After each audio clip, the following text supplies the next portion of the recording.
چلیں ٹھیک ہے اماں اور چھوٹے، اب میں چلتا ہوں، صبح ڈیوٹی پر بھی پہنچنا ہوتا ہے۔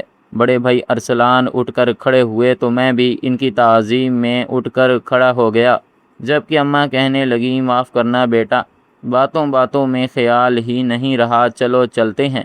وہ بھی فوراً اس کے ساتھ دروازے سے باہر نکلی اور گاڑی میں بیٹھنے لگی۔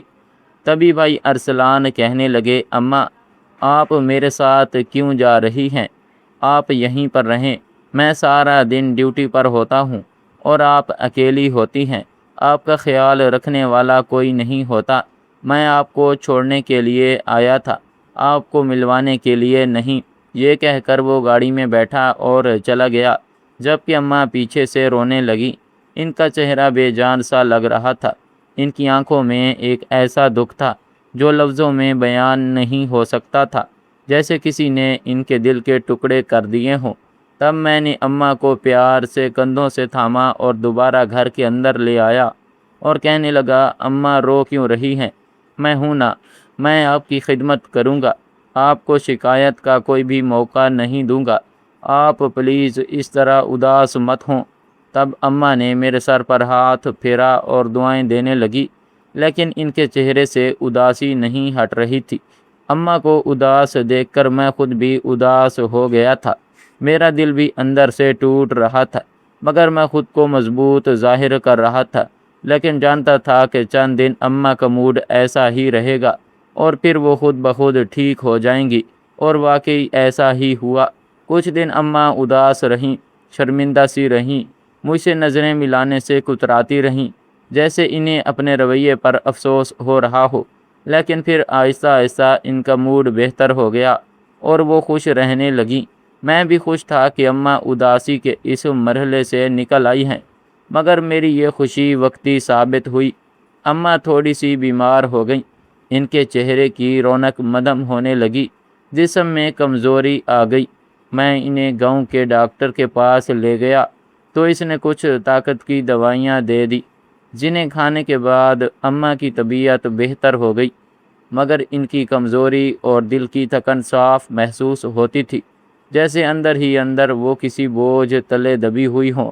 ایک دن میں کھیتوں میں کام کر کے واپس آیا تو اماں نے میرا ہاتھ پکڑ کر مجھے اپنے پاس بٹھا لیا اور کہنے لگی اگر سلام کے ہوتے تو میں نے تمہاری طرف دیکھا بھی نہیں تھا، تم کتنے اچھے اور فرما بردار بیٹے ہو، میرا کتنا خیال رکھتے ہو، اور ایک وہ ہے جو چند دن اپنی اماں کو پاس رکھ کر ہی اکتا گیا اور یہاں چھوڑ گیا، میرا سامان بھی اس کے گھر میں رہ گیا ہے، کسی دن جا کر وہ لے آنا۔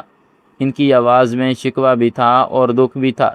تب میں نے کہا میں کیوں جاؤں گا، میں انہیں کال کر دیتا ہوں، وہ کسی ملازم کے ہاتھ بھجوا دیں گے۔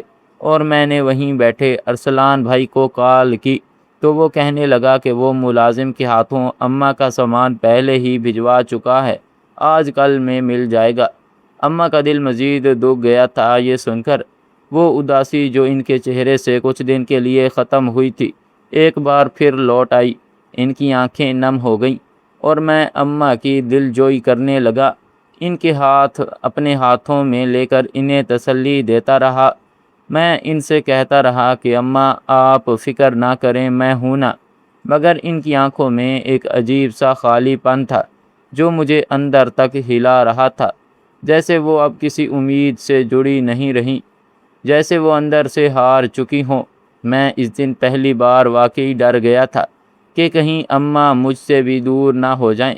اصل میں ایسا تھا کہ میں اور میرا بھائی بچپن سے ہی ایک دوسرے کے بالکل الٹ مزاج کے تھے۔ وہ سنجیدہ اور رزیر و طبیعت کا مالک تھا، جبکہ میں اتنا ہی شوق مزاج تھا، شرارتیں کرتا تھا اور اپنی زندگی کو بھرپور طریقے سے جیتا تھا۔ ایسی کوئی شرارت نہیں ہوگی جو میں نے بچپن میں نہ کی ہو۔ میں درختوں پر چڑھ جاتا تھا، کھیتوں میں بھاگتا پھرتا تھا، دوستوں کے ساتھ کھیلتا رہتا تھا، جبکہ میرا بھائی سنجیدگی سے صرف اپنی پڑھائی میں مصروف رہتا تھا۔ اماں بھی میری روز روز کی شرارتوں سے تنگ آ چکی تھی، وہ مجھے سمجھاتی اور پھر میرے حال پر چھوڑ دیتی تھی۔ میری دی ہوئی پریشانیوں سے تنگ آ کر اماں نے مجھ پر توجہ دینا ہی چھوڑ دی تھی، ان کا سارا دھیان میرے بڑے بھائی کی طرف چلا گیا۔ جو ذہین تھا اور تعلیمی مراحل سے بہت کامیابی سے گزر رہا تھا۔ اس نے اماں کا سر فخر سے بلند کر دیا تھا، جبکہ میں تقریباً ہر کلاس میں 2 سال لگا کر ہی آگے بڑھتا رہا، اور پھر میں نے 5ویں کے بعد ہی پڑھائی چھوڑ دی۔ میں نے الیکٹریشین کا کام سیکھا، پھر موٹر سائیکلوں کا کام سیکھا، اور پھر موبائل ریپیئرنگ کا کام سیکھنے لگا۔ میرا سارا بچپن یہی کام سیکھتے سکھاتے گزر گیا۔ کبھی کبھی میں خود بھی حیران رہ جاتا کہ کورس کی کتابوں کا تو مجھے ایک لفظ بھی یاد نہیں رہتا تھا، لیکن میں موبائل کا پیچیدہ سے پیچیدہ فنکشن سمجھ لیتا تھا۔ موٹر سائیکل ٹھیک کرنے اور بجلی کا کام کرنے میں پورے گاؤں میں میرا کوئی مقابلہ نہیں تھا۔ لوگ مجھے بلاتے تھے اور میں ان کا کام ٹھیک کر دیتا تھا۔ میں نے اپنا ایک نام بنا لیا تھا، مگر اماں کی نظر میں میری کوئی خاص اہمیت نہیں تھی، کیونکہ ان کی امیدیں میرے بھائی سے وابستہ تھی۔ ان کے خواب اس کے ساتھ جڑے ہوئے تھے، اور میں صرف ایک ضرورت بن کر رہ گیا تھا۔ ہم کوئی زیادہ امیر نہیں تھے، ہماری گزر بسر تھوڑی بہت کھیتی باڑی سے ہی ہوتی تھی، اور وہ بھی اتنی نہ تھی کہ آرام سے زندگی گزار سکیں۔ اکثر دن ایسے بھی آتے تھے جب حساب کتاب دیکھ کر فکر ہونے لگتی تھی کہ آگے کیسے چلے گا۔ کبھی فصل اچھی ہو جاتی تو کچھ سکون آ جاتا، اور کبھی نقصان ہو جاتا تو کئی دن پریشانی رہتی۔ مگر اماں کی ساری امیدیں ارسلان بھائی سے جڑی ہوئی تھی۔ انہوں نے کمشنر بننے کا خواب دیکھا اور مقابلے کے امتحان کی تیاری شروع کر دی۔ اس کے لیے ہم نے گھر کے زیورات تک بیچ دیے، وہ زیورات جو اماں نے ساری زندگی سنبھال کر رکھے تھے۔ انہوں نے بغیر کچھ سوچے وہ بھی دے دیے، اور اسے پیسے دے کر شہر کے ایک مہنگے ترین کالج میں داخلہ دلایا۔ وہ ہاسٹل میں رہتا تھا، اچھا کھاتا تھا، اچھا پہنتا تھا، اور بڑے لوگوں میں اٹھتا بیٹھتا تھا، جبکہ ادھر اماں پر مجھ پر خرچ کرنے کا کوئی بوجھ نہیں تھا، کیونکہ میں جہاں کام سیکھتا تھا وہاں سے مجھے تھوڑے بہت پیسے مل جاتے تھے، جو میں لا کر اماں کے ہاتھ پر رکھ دیتا۔ کبھی کم ہوتے تھے، کبھی زیادہ ہوتے تھے، مگر میں اپنی پوری کوشش کرتا کہ اماں کو کسی چیز کی کمی نہ ہو۔ مگر اماں کی نظریں ہمیشہ بھائی کی طرف رہتیں، جہاں سے انہیں ایک روشن مستقبل نظر آتا تھا۔ وہ اکثر کہا کرتی تھی کہ ایک دن میرا بیٹا افسر بنے گا اور ہمارے سب دکھ ختم ہو جائیں گے۔ وہ اس کے خوابوں میں جیتی تھی، اور میں حقیقت میں جیتا تھا، اور میں خاموشی سے ان کی باتیں سنتا رہتا تھا، کیونکہ مجھے معلوم تھا کہ میری محنت نظر نہیں آتی، صرف خواب نظر آتے ہیں، اور وہ خواب میرے نہیں، میرے بھائی کے تھے۔ بڑا بھائی ارسلان اپنی محنت اور اماں کی دعاؤں سے واقعی کمشنر بن گیا تھا۔ اس دن پورا گاؤں خوشی سے جھوم اٹھا تھا، لوگ ہمارے گھر مبارکباد دینے آ رہے تھے۔ اماں کی آنکھوں میں فخر صاف نظر آ رہا تھا، جیسے ان کی ساری محنت رنگ لے آئی ہو۔ وہ ہر ایک سے یہی کہتی کہ میرا بیٹا ایک دن بڑا افسر بنے گا، اور اس نے میرا سر فخر سے بلند کر دیا۔ کچھ ہی عرصے بعد ارسلان نے شہر میں شادی کر لی۔ اس کی زندگی اب مکمل طور پر بدل چکی تھی، اچھا گھر، اچھے لوگ، اور ایک الگ دنیا۔ اماں کا دل بھی اب وہیں لگنے لگا تھا۔ میں نے بہت سمجھایا کہ اماں آپ میرے پاس رہیں، میں آپ کا زیادہ خیال رکھوں گا، مگر وہ میری ایک نہ سنی اور بھائی کے پاس چلی گئی۔ اس دن میرا دل عجیب سا ہو گیا تھا، جیسے گھر سے روشنی ہی چلی گئی ہو۔ میں خالی کمرے میں بیٹھا دیر تک سوچتا رہا، مگر پھر خود کو سمجھا لیا کہ اماں خوش ہیں تو یہی کافی ہے۔ لیکن میری یہ تسلی بھی زیادہ دن نہ چل سکی۔ چند ہی دن گزرے تھے کہ ایک دن ارسلان اماں کو واپس میرے پاس چھوڑ گیا۔ اس کے چہرے پر وہ اپنائیت نہیں تھی جو پہلے ہوا کرتی تھی۔ اس نے بس اتنا کہا کہ میں سارا دن ڈیوٹی پر ہوتا ہوں، اور گھر میں کوئی نہیں جو اماں کا خیال رکھ سکے، اس لیے بہتر یہ ہے کہ یہ یہیں رہیں۔ یہ کہہ کر وہ چلا گیا۔ اماں کے چہرے پر اس بار خاموشی تھی، آنکھوں میں آنسو بھی تھے، مگر انہوں نے کچھ نہیں کہا۔ میں نے انہیں سہارا دیا اور گھر کے اندر لے آیا۔ اس دن میں نے دل ہی دل میں فیصلہ کر لیا تھا کہ اب اماں کو کبھی کسی چیز کی کمی محسوس نہیں ہونے دوں گا۔ وقت کے ساتھ اماں کا رویہ میرے ساتھ بدلنے لگا۔ وہ پہلے سے زیادہ نرم ہو گئیں۔ میری بیوی کے ساتھ بھی پیار سے رہتی تھی۔ گھر میں ایک سکون سا آ گیا تھا۔ میرا کام بھی ٹھیک ٹھاک چل رہا تھا۔ میں دن بھر محنت کرتا اور شام کو کچھ نہ کچھ کما کر لے آتا۔ ہماری گزر بسر عزت سے ہو رہی تھی اور میں اس بات پر مطمئن تھا کہ کم از کم میں اماں کو سکون دے پا رہا ہوں، مگر یہ سکون بھی زیادہ دیر قائم نہ رہ سکا۔ انہی دنوں اماں کی طبیعت خراب رہنے لگی۔ پہلے ہلکا سا درد ہوتا، پھر آہستہ آہستہ وہ درد بڑھنے لگا۔ اماں اکثر سر پکڑ کر بیٹھ جاتیں اور کہتیں کہ سر پھٹ رہا ہے۔ میں گھبرا گیا اور انہیں شہر کے بڑے ہسپتال لے گیا۔ وہاں جب ٹیسٹ ہوئے تو میرے پیروں تلے زمین نکل گئی۔ ڈاکٹر نے بتایا کہ اماں کو برین ٹیومر ہے اور علاج بہت مہنگا ہوگا۔ میں نے بغیر کچھ سوچے علاج شروع کروا دیا۔ میری جمع پونجی تھی وہ سب لگ گئی۔ ہر دن ایک نئی فکر لے کر آتا تھا۔ دوائیاں، ٹیسٹ اور ہسپتال کے خرچے ختم ہونے کا نام نہیں لے رہے تھے۔ جب میرے پاس کچھ نہ بچا تو اماں نے خود کہا کہ ارسلان سے بات کرو، وہ تمہارا بھائی ہے، وہ مدد کرے گا۔ میں خاموشی سے اس کے پاس گیا اور اسے سب کچھ بتایا۔ اماں نے بھی اس سے کہا کہ میرا علاج کروا دو، مگر اس نے صاف انکار کر دیا۔ اس کی آنکھوں میں وہی سرد مہری تھی، جیسے ہم اس کے کچھ لگتے ہی نہ ہوں۔ میں ایک لفظ بھی نہ بولا اور واپس آ گیا۔ اس دن میں اندر سے ٹوٹ گیا تھا، مگر اماں کے سامنے خود کو مضبوط رکھا۔ گھر آ کر میں نے ایک بڑا فیصلہ کیا۔ میں نے اپنا گاؤں والا گھر بیچ دیا، وہی گھر جس میں میرا بچپن گزرا تھا، جہاں ہر دیوار سے یادیں جڑی تھی۔ میں نے سب کچھ بیچ کر اماں کے علاج پر لگا دیا۔ بیوی کو اس کے میکے چھوڑا اور اماں کو لے کر دوبارہ شہر کے ہسپتال آ گیا۔ میں دن رات اماں کے ساتھ رہتا تھا، خود لنگر خانے سے کھانا کھا لیتا تھا اور اماں کے لیے ہوٹل سے اچھا کھانا لے آتا تھا۔ ان کا آپریشن ہوا اور اللہ کا شکر کہ وہ کامیاب رہا۔ آہستہ آہستہ اماں کی طبیعت بہتر ہونے لگی۔ میرے دل میں امید جاگنے لگی کہ شاید اب سب ٹھیک ہو جائے گا، مگر ایک اور فکر میرے دل میں بیٹھ گئی تھی کہ اب واپس کہاں جائیں گے۔ نہ گھر رہا تھا، نہ کوئی ٹھکانہ۔ ہسپتال سے چھٹی ہو چکی تھی اور جتنا کرایہ تھا وہ بھی ادا ہو چکا تھا۔ میں اماں کو لے کر ہسپتال سے باہر نکلا تو میرے قدم رک گئے۔ مجھے سمجھ نہیں آ رہی تھی کہ اب کہاں جاؤں۔ میں سڑک کے کنارے ایک درخت کی ٹھنڈی چھاؤں میں کھڑا ہو گیا۔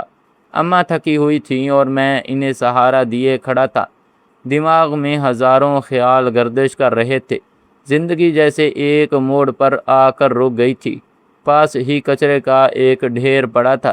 میں یوں ہی خالی نظروں سے ادھر ادھر دیکھ رہا تھا کہ اچانک میری نظر وہاں پڑی۔ کچرے کے ڈھیر میں کچھ چمک رہا تھا۔ میری آنکھیں اچانک کھلی کی کھلی رہ گئیں، جیسے میں نے کوئی ایسا منظر دیکھ لیا ہو جس کا میں نے کبھی تصور بھی نہیں کیا تھا۔ میں چند لمحوں کے لیے وہیں ساکت کھڑا رہ گیا۔ میرے ہاتھ اماں کے کندھوں پر تھے اور میری نظریں اسی چمکتی ہوئی چیز پر جمی ہوئی تھی۔ دل کی دھڑکن تیز ہو گئی تھی اور سانس جیسے رک سی گئی تھی۔ وہ منظر میری آنکھوں کے سامنے ٹھہر سا گیا تھا اور میں سمجھ نہیں پا رہا تھا کہ یہ حقیقت ہے یا کوئی خواب۔ میری نظر کچرے کے ڈھیر کے پاس پڑے ایک مڑے توڑے اخبار کے ٹکڑے پر گئی۔ ہوا کے ہلکے جھونکے سے وہ بار بار پلٹ رہا تھا، جیسے مجھے اپنی طرف بلا رہا ہو۔ میں نے جھک کر اسے اٹھایا اور ہاتھ سے سیدھا کیا۔ اس پر ایک اشتہار چھپا ہوا تھا جس میں لکھا تھا کہ ایک بڑی موبائل کمپنی کو ہنرمند لڑکوں کی ضرورت ہے جو موبائل ریپیئرنگ جانتے ہوں۔ ساتھ یہ بھی لکھا تھا کہ 3 ماہ کی خصوصی ٹریننگ دی جائے گی اور کامیاب ہونے والوں کو بیرون ملک بھیجا جائے گا، جہاں انہیں اچھی تنخواہ اور رہائش دی جائے گی۔ میرا دل ایک دم تیزی سے دھڑکنے لگا۔ مجھے لگا جیسے یہ موقع خاص میرے لیے ہی آیا ہو۔ میں نے اشتہار بار بار پڑھا اور اس میں دیے گئے پتے کو ذہن میں بٹھا لیا۔ میں نے اماں کی طرف دیکھا تو وہ کمزوری کے باوجود مجھے امید بھری نظروں سے دیکھ رہی تھی۔ اسی لمحے میں نے فیصلہ کر لیا کہ اب میں اپنی قسمت بدل کر رہوں گا۔ میں اماں کو لے کر سیدھا اپنی بیوی کے میکے گیا۔ حالات ایسے تھے کہ میرے پاس نہ اپنا گھر رہا تھا، نہ کوئی ٹھکانہ جہاں انہیں لے جاتا۔ میں نے سسر اور سالے کے سامنے اپنی مجبوری رکھی اور کہا کہ کچھ دن کے لیے اماں اور میری بیوی کو اپنے پاس رکھ لیں۔ انہوں نے بڑی خلوص سے ہماری بات مان لی اور کہا کہ آپ بے فکر ہو جائیں، ہم ان کا خیال رکھیں گے۔ ان کی اس بات نے میرے دل کا بوجھ کچھ ہلکا کر دیا۔ میں نے اپنی بیوی اور اماں کے ہاتھ میں کچھ پیسے رکھے۔ وہ بار بار کہہ رہے تھے کہ اس کی ضرورت نہیں، مگر میں نے زبردستی دے دیے کیونکہ میں نہیں چاہتا تھا کہ میری وجہ سے کسی کو کوئی پریشانی ہو۔ اس کے بعد میں سیدھا اس پتے کی طرف روانہ ہو گیا جو اخبار میں درج تھا۔ راستے بھر میرے دل میں عجیب سی بے چینی اور امید ساتھ ساتھ چل رہی تھی۔ کبھی لگتا کہ شاید مجھے موقع مل جائے اور کبھی ڈر لگتا کہ کہیں یہ بھی ہاتھ سے نہ نکل جائے۔ جب میں وہاں پہنچا تو کافی لوگ پہلے سے موجود تھے۔ ہر ایک اپنے ہنر کے ساتھ آیا تھا اور سب کے چہروں پر امید اور پریشانی دونوں نظر آ رہی تھی۔ میری باری آئی تو میں نے پورے اعتماد کے ساتھ کام شروع کیا۔ میں نے موبائل کھولا، اس کی خرابی کو سمجھا اور پھر اسے ٹھیک کر کے دکھایا۔ یہ سب میرے لیے نیا نہیں تھا کیونکہ میں برسوں سے یہی کام کرتا آ رہا تھا۔ وہاں موجود لوگ میری رفتار اور مہارت دیکھ کر حیران رہ گئے۔ انہوں نے ایک دوسرے کی طرف دیکھا اور پھر مجھے بتایا کہ تم سلیکٹ ہو گئے ہو۔ یہ سن کر مجھے یوں لگا جیسے میرے اندر نئی جان آ گئی ہو۔ میں نے اللہ کا شکر ادا کیا اور دل ہی دل میں اماں کی دعاؤں کو یاد کیا۔ ٹریننگ شروع ہوئی اور میں نے دن رات ایک کر دیا۔ 3 ماہ کا وقت تھا مگر میں نے 1.5 ماہ میں ہی سب کچھ سیکھ کر مکمل کر لیا۔ اس دوران مجھے اچھی خاصی رقم بھی مل رہی تھی جسے میں فوراً گھر بھیج دیتا تھا۔ ٹریننگ مکمل ہوتے ہی مجھے بیرون ملک بھیجنے کا فیصلہ کیا گیا۔ میں نے جانے سے پہلے ایک بار پھر اماں اور بیوی سے ملاقات کی۔ میں نے انہیں کافی رقم دی تاکہ انہیں کسی چیز کی کمی نہ ہو۔ میں نے ان سے وعدہ کیا کہ میں جلد واپس آؤں گا اور سب کچھ بدل دوں گا۔ پھر میں بیرون ملک چلا گیا جہاں ایک نئی زندگی میرا انتظار کر رہی تھی۔ وہاں جا کر میں نے پوری لگن سے کام کیا، دن رات محنت کی اور اپنے کام میں مہارت کو مزید بڑھایا۔ مجھے اچھی تنخواہ مل رہی تھی اور میں ہر مہینے پیسے بھیجتا رہا۔ وقت گزرتا گیا اور میری محنت رنگ لانے لگی۔ میں نے 1 سال میں اتنی کمائی کر لی جتنا شاید میرا کمشنر بھائی کئی سالوں میں بھی نہ کر پاتا۔ جب میں واپس آیا تو میرے پاس اتنا سرمایہ تھا کہ میں نے شہر میں ایک بڑی موبائل شاپ کھول لی۔ پھر آہستہ آہستہ مزید دکانیں کھولتا گیا اور دیکھتے ہی دیکھتے ایک پوری موبائل مارکیٹ کھڑی کر دی۔ میں نے کئی لڑکوں کو کام سکھایا اور انہیں ان کی محنت سے بڑھ کر معاوضہ دیا، جس کی وجہ سے وہ سب میرے ساتھ مخلص رہے۔ آج میرے پاس اپنا گھر ہے، اپنی پہچان ہے اور سب سے بڑھ کر اماں کی دعائیں ہیں۔ اماں اب میرے ساتھ سکون سے رہتی ہیں اور ان کے چہرے پر اطمینان دیکھ کر مجھے اصل خوشی ملتی ہے۔ میں اکثر سوچتا ہوں کہ اگر اس دن وہ اخبار کا ٹکڑا مجھے نہ ملتا تو شاید میری زندگی وہیں رک جاتی، مگر اللہ نے میرے لیے راستہ بنا دیا۔ آج میں ایک اسسٹنٹ کمشنر کی تنخواہ سے بھی 10 گنا زیادہ کما لیتا ہوں۔ مگر مجھے فخر اپنی دولت پر نہیں بلکہ اس بات پر ہے کہ میں نے اپنی ماں کا ساتھ نہیں چھوڑا۔ آخرکار اماں کی دعاؤں نے مجھے وہ مقام دے دیا جس کا میں نے کبھی تصور بھی نہیں کیا تھا۔ میں اپنی نئی زندگی میں مصروف تھا۔ ایک دن اچانک خبر ملی کہ ارسلان بھائی کی زندگی میں سب کچھ بدل گیا ہے۔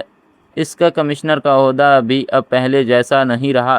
کرپشن کے ایک کیس میں اس کی ساکھ خراب ہو گئی تھی اور وہ اپنے ہی محکمے میں تنہا ہوتا جا رہا تھا۔ اس کی زندگی میں وہ سکون نہیں رہا تھا جو کبھی اسے حاصل تھا۔ گھر میں بھی دوریاں بڑھ گئی تھی اور رشتے کمزور پڑ چکے تھے۔ کچھ سال بعد ایک دن وہ میرے گھر آیا۔ اس کے چہرے پر تھکن تھی اور آنکھوں میں ایک عجیب سی شکست۔ وہ دروازے پر کھڑا تھا جیسے اندر آنے کی ہمت نہیں ہو رہی۔ اماں بھی وہیں تھی۔ اس نے پہلی بار اماں کے قدموں میں بیٹھ کر معافی مانگی۔ اس کی آواز کانپ رہی تھی۔ وہ کہہ رہا تھا کہ میں نے آپ کی قدر نہیں کی، میں نے آپ کی دعاؤں کو سمجھا نہیں۔ آج میرے پاس سب کچھ تھا مگر اصل سکون نہیں تھا۔ میرے ہاں اولاد بھی نہیں ہے، زندگی خالی ہو گئی ہے۔ اس کی باتیں سن کر کمرے میں خاموشی چھا گئی۔ اماں کی آنکھوں میں آنسو تھے مگر ان کا دل بھی نرم تھا۔ انہوں نے اسے معاف تو کر دیا مگر ان کی خاموشی میں ایک ایسا درد تھا جو الفاظ سے باہر تھا۔ اور میں صرف یہ سوچ رہا تھا کہ بعض اوقات وقت انسان کو سب کچھ دے کر بھی سب کچھ چھین لیتا ہے۔